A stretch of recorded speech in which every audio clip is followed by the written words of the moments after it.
Hey everyone, it's May, and welcome to the May Lee Show. I know it's been a couple weeks since I've put out an episode, and I do apologize for that, but I think I have kind of a legit excuse, but you be the judge of it. The reason why I haven't put out an episode is because I've been kind of swamped with the start of the fall semester at USC. As many of you know, I'm an adjunct professor there in the journalism school.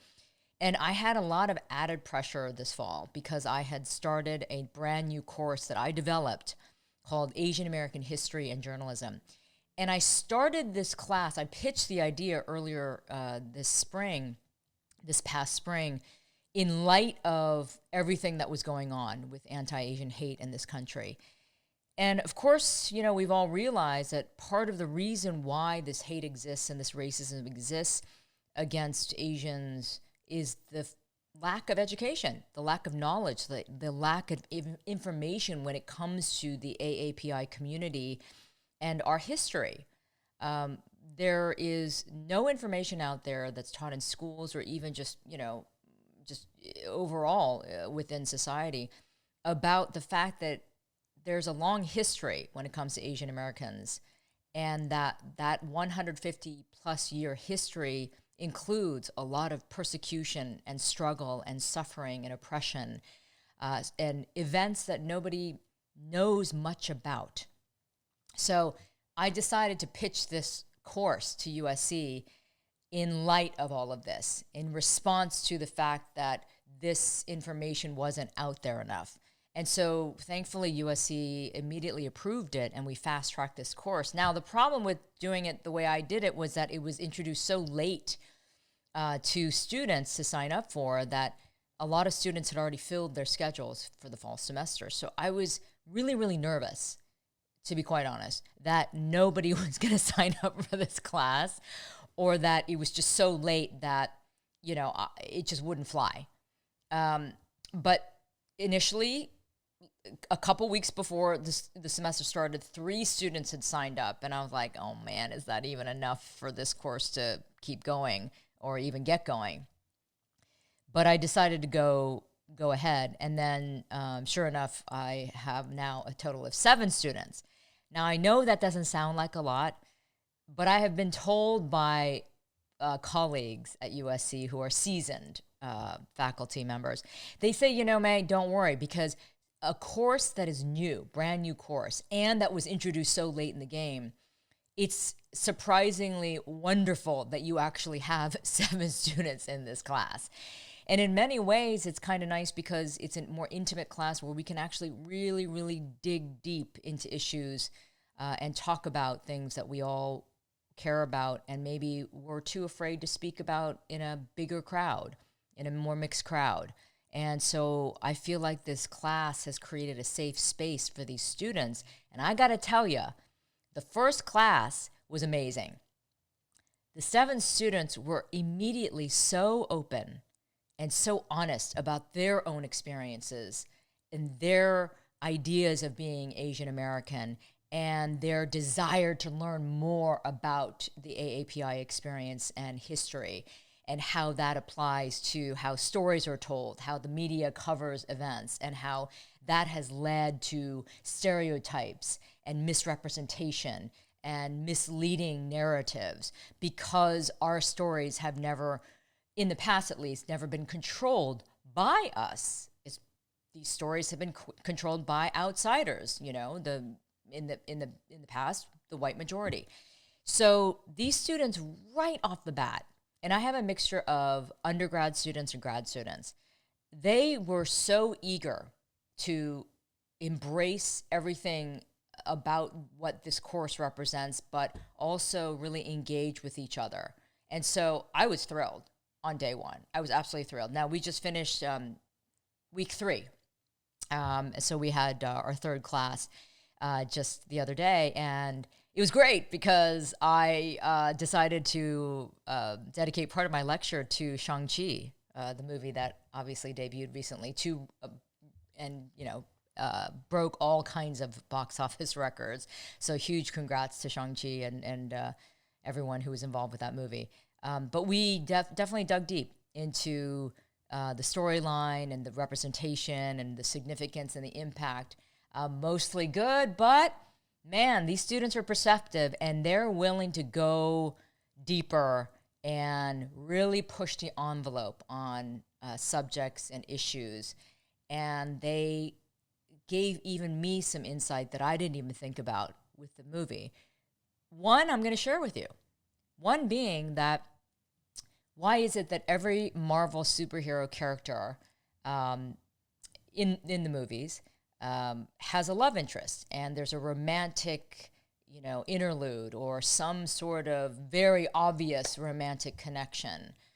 But for some reason, Shang-Chi, the first Asian superhero, didn't have one. Now, Katie, who's played by Awkwafina, it's implied that maybe they have something, but not quite, but they never connect on that romantic level, right?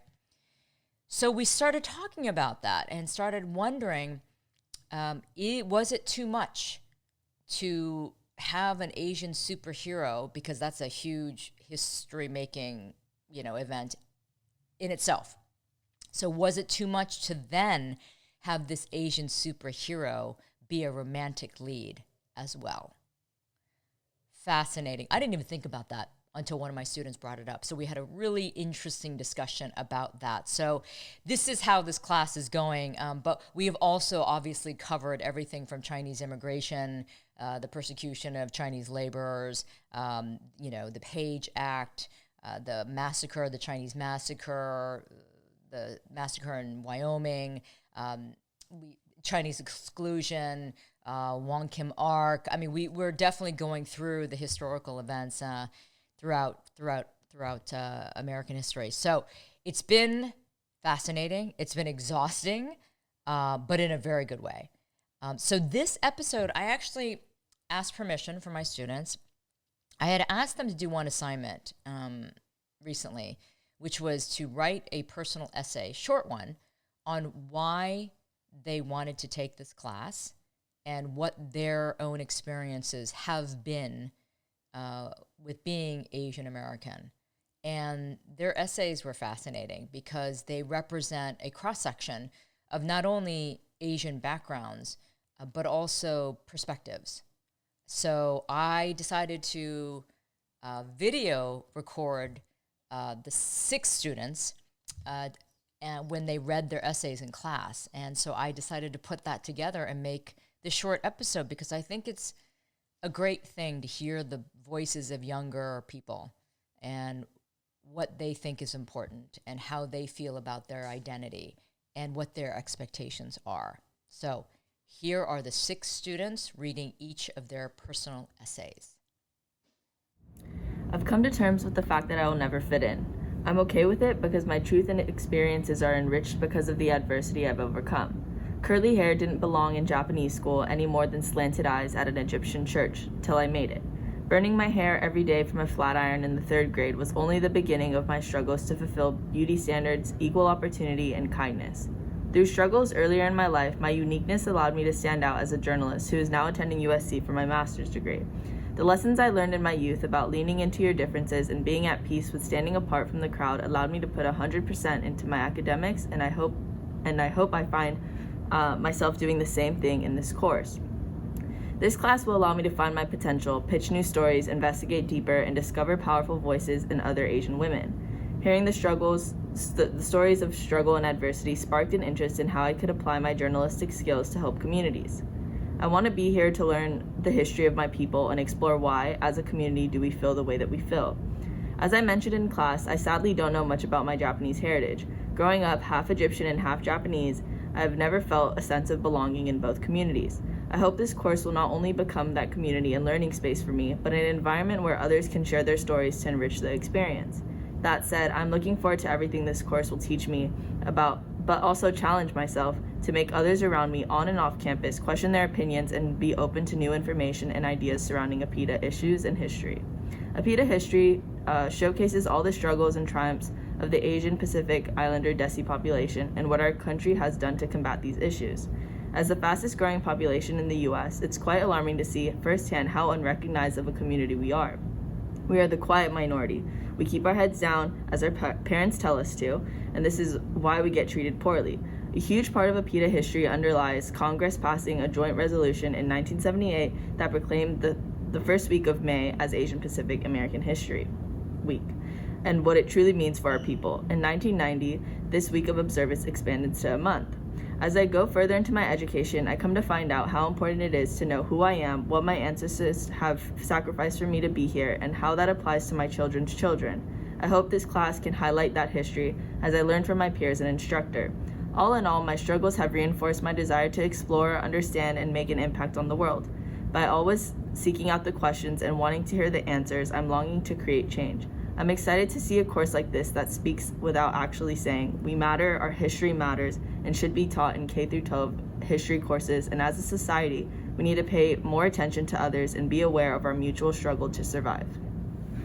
Knowledge has a beginning but no end. The readings from this week definitely reminded me of this adage. The Chinese railroad workers, Japanese internment camps, and the tragic deaths of Vincent Chin make up only a small portion of APIDA history. As a Chinese/Taiwanese American, I have to admit that I pay more attention to news within my community. However, creating solidarity among Asian American groups is more important than ever. If we don't help each other, who will? It is not until finishing the reading that I realized that an Asian American died like George Floyd but received almost no public attention. Yes, Black Lives Matter and many Asian Americans walk on the streets to support this movement, which is great. Nevertheless, how can we support others when we fail to support ourselves? Similar to the case of Breonna Taylor, we need justice for Angelo Quinto. Is that how I pronounce his name? And in the case of religion, it was surprising to learn about the shooting of a Sikh temple in 2012. Peace, love, rights, these are the words associated with religion when I think of it. I am a Buddhist and I would love to learn more about religious tensions caused by politics. For the longest time, I shy away from political news because there was a misconception that it is all about politicians' games. Yet their games have the power to impact our lives, especially our safety today. Additionally, it was shocking to learn about discrimination in the academic field towards Asian Americans. The Harvard professor who allegedly contributed to China's Thousand Talents plan encountered a regular legal procedure. On the other hand, Taiwanese American scientist Wen-Ho Lee was in jail for 9 months after being accused of sharing nuclear information with China, not to mention that he was innocent. Outside of government influence, the media helps shape individuals' attitudes towards Asian Americans. Currently interning at the Annenberg Inclusion Initiative, I look forward to any potential collaborations between the initiative and this class. And thanks to Professor Lee's recommendation, I watched 2 episodes of The Chair over the weekend. The film is successful in portraying Asian Americans and mental health. When I see the character Ji-won, I don't see her as another typical Asian American person. I see her as a woman chair. Also, it is a smart choice to discuss mental health through a young character. Generally, people are more understanding when it comes to children. If the media industry continues to produce in such quality, there will be less Christian Hole cases. And mental illness has a negative connotation in many Asian cultures, and Asian Americans' perception of mental illness inevitably alters how others treat Asian Americans who have mental health conditions. Asian American mental health will be another meaningful project to develop in this class. Growing up, my personal grapple with my own skin color and cultural identity hasn't always been an easy journey. As a yellow kid growing up in Portland, Oregon, arguably one of the whitest cities in America, I constantly felt like I was stuck in between worlds. In high school, I remember learning about American history, but the majority of it was just white American history, with a few mentions of APIDA history here and there. And when such APIDA topics would come up, the teachers would only spend a class or 2 brushing over the Vietnam and Korean War, Japanese internment camps, or Chinese Exclusion Act before quickly moving on. Therefore, my knowledge of APIDA history was severely limited back then, but something in me always yearned to learn more. Senior year of high school, I decided to marry this desire with my interest in Hollywood history. For my senior writing class, I hence dedicated the subject of my research paper to the history of Asian portrayals in Hollywood, which allowed me to research into topics like yellowface, whitewashing, and stereotypes. From there, I was able to examine the relationship between those harmful portrayals and the consequent historical events and treatments of the APIDA community. I remember one concept really stood out to me, the idea of APIDA as perpetual foreigners, a label that American history has long viewed our community with. The consequence of such rhetoric has created a ripple effect that still lasts until today, prominently with the rise of attacks against our Asian community these past few years. Since then, my interest in APIDA history only grew. Entering college, I began to take ethnic studies class where I learned about Vincent Chin, history of Black and Asian solidarity, and the 1992 LA riots, among many more. I also joined cultural clubs, namely the Vietnamese and Filipino student orgs here at USC, where for the first time, I felt like I had a safe space to discuss my experience while learning about my people's history. That's why when I heard the news about this class, I knew I had to sign up for it. There's so much about our APIDA history that I never got to learn about in high school, and I know this class would help me understand not only all of that, but also even more of my own cultural identity. After all, to borrow Marcus Garvey's wise word, a people without the knowledge of their past history, origin, and culture is like a tree without roots. Through this class, I hope to not only learn more about my people's roots, but also to understand, reflect on, and anchor myself to them. By knowing more about APIDA history, I hope to grow into a future Asian American changemaker and carry on the torch to ensure our stories are accurately and authentically heard, recorded, and passed down for generations to come. So in 2012, I went to Pomona College to get away from my Asian American identity. Instead, it ended up bringing me closer than ever to my roots. I wouldn't say I resented my Asian American identity growing up. It's more accurate to say that I just didn't care. I didn't really pay attention in Chinese school, and I never really engaged in holidays beyond eating the food my parents would put in front of me. I cared far more about the injustices facing my gender identity than I did about my racial identity. I got into both USC and Pomona for my undergraduate studies, but I ended up picking Pomona for a number of reasons, including the smaller Asian American population. In my mind, this meant I would stand out more with fewer people who looked just like me to compete with. Then I started learning. I learned about the LA riots when I took Contemporary Asian American Issues in 2012. I learned about Vincent Chin in my Asian American Psychology class in 2013. I learned about the 442nd Regiment, the most decorated military unit in U.S. history, in 2015, and the low educational attainment of Pacific Islanders in 2016. By 2019, I was getting into arguments about the model minority myth in the comment section of Jubilee media videos and creating videos calling for the disaggregation of AAPI data. Even today, I'm still uncovering parts of the Asian American histories in the United States that have been forgotten, ignored, or rendered invisible. I'm coming to realize that a large swath of Asian Americans, like me in my youth, do not know these histories. Since current Asian and Asian American populations in the United States are largely immigrant, it is easy to chase the American dream that is sold to us on paper while remaining ignorant of the histories of those who came before us. However, this ignorance allows the people in power to stay that way. It means we have to relearn the solidarity that Grace Lee Boggs and Yuri Kochiyama spent their lifetimes fostering. It means we wander through Chinatown in Little Tokyo completely unaware of the importance of their very existence. It means we have to rediscuss the political origins of the term Asian American itself over and over again, like a never-ending cycle. Even if the ignorant stay ignorant, the niggling feeling in the back of all of our minds when people ask us where we're really from, or tell us that our English is so good, that feeling won't go away. So to truly understand what it means to be Asian American and to exist in this country as ourselves, it is vital that we all remember.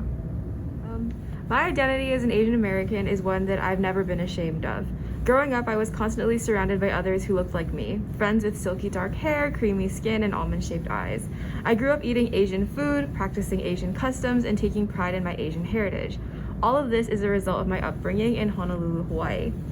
I often wonder how different my perception of my own ethnic identity would be if I had grown up on the U.S. mainland.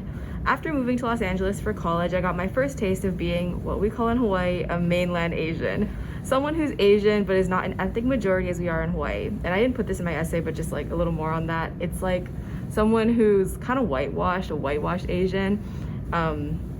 And so I found myself clinging to my Asian identity much more in Los Angeles than I did in Hawaii, which was almost ironic, as it would be much easier to practice my Asianness back home than in a city dominated by so many other ethnic groups. It's ironic to think about how it was only when my Asianness was threatened that I realized its value. As I move into this course this semester, a course so unlike any that would ever be offered in Hawaii, I'm curious to push myself towards feeling uncomfortable in my Asianness once again. After a year and a half back home in Hawaii, I think that I retreated back into a similar level of comfort with my Asian identity as I had before I moved away. Through this course, I hope to learn more about the various ethnic groups encompassed in the APIDA label, as well as about the challenges faced by these groups, not only when they are portrayed in popular culture and journalistic media, but also in their everyday lives. However, most importantly, I hope to utilize my own passion for journalism in order to connect with my Asian identity in a way that I haven't been able to before, to really take pride in being an Asian American and understanding all of the pros and cons that come with it. I would like to take the time to thank the first teacher I had at USC, Ashanti Shi. She was a historian that taught me about not only Asian American history that I felt so deprived of, but instilled a desire to continue critically thinking and learning about APIDA history and issues. I'm tremendously grateful for her for awakening my most beloved passion. It was from her that I learned of heroes like Yuri Kochiyama and Amy Uematsu, heartbreaking excerpts from the play Honey Bucket, resilient actors like Anna May Wong, and targeted legislation against Asian Americans. The lessons and stories from her class play like a broken record in my head, and I think what a shame it is that people don't know what I know. So it wasn't until college that I first had the opportunity to learn about Asian American history, and in being Asian American myself, I felt so many different emotions: pride, passion, happiness, gratitude, recognition, confusion, and so much more. However, in relearning about the Japanese incarceration particularly, I felt so angry. I was so angry that I was being called the Japanese internment instead of incarceration. I was angry that my high school AP history classes had the audacity to entertain questions like, was America justified in relocating Japanese Americans? I was angry that Japanese Americans never had full reparations for what they lost. Angry that Japanese Americans were never given the benefit of the doubt that they loved their country. Angry that America had exploited this love and sent Japanese Americans to die for a country that did not care for them. I'm angry that white America continues to exploit Asian Americans for political silence and compliance for temporary rewards of opportunity and advancement. I'm angry at the way America had dared and continues to dare to teach its children that the Japanese incarceration was justified. I've clung to this stubborn anger since my first Asian American history class. Maybe it's immature, but I would like to remain angry. There are too many good reasons to remain angry. It makes me loud and bold and courageous. It is this anger that allows me to so passionately re-envision what the Asian American identity I want should be. Race is a social construct, and there is no full mastery. There's only a commitment to learning about APIDA histories that continue to evolve and change with new APIDA stories. This class gives me the opportunity to continue learning and writing about Asian American experiences, a most sacred and healing form of expression for myself. I write with the utmost intention, care, intimacy, and most of all anger I can muster. It's a cherished practice I anticipate I will carry for the rest of my life. Amazing, right? Their stories were so sort of expansive in terms of their different backgrounds and how they were impacted in their own ways. You have a student who's biracial and how she struggled with identity. We have a student who grew up in a nearly all-white environment and how that affected him. We had a student who didn't want to be part of the Asian community when it came to her education because she was afraid that it would be too competitive. And because of her essay, we got into a conversation that day about the whole idea of scarcity mentality, when we feel like there are only a few different opportunities for certain groups. And so you have to therefore feel like you have to fight for every little piece. And then having someone from Hawaii, that student from Hawaii, who never really felt like a minority until she got here. So I love that my students are willing to open up like this. And again, I wanted to create this safe space for them. And that's, I think, something that we all can identify with. Given everything that we have gone through and still are going through right now with anti-Asian hate and sort of the fight for representation and to be heard and not invisibilized anymore, it's just great to create something that allows for open, honest, authentic, raw communication.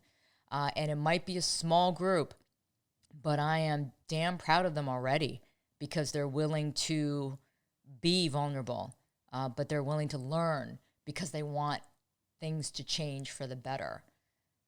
Isn't that what we all want? And if we can work together to inspire the younger generation, like my students, who really do want to make a difference through education, through knowledge, because they know that knowledge is power. What a great thing. And I'm so honored to be part of that. So I know I'm going to learn just as much as they will in this class. And hopefully I can carry this on at USC and maybe, maybe spread it across the country in different schools and universities. Who knows? Anyway, if you're part of a school or university, call me.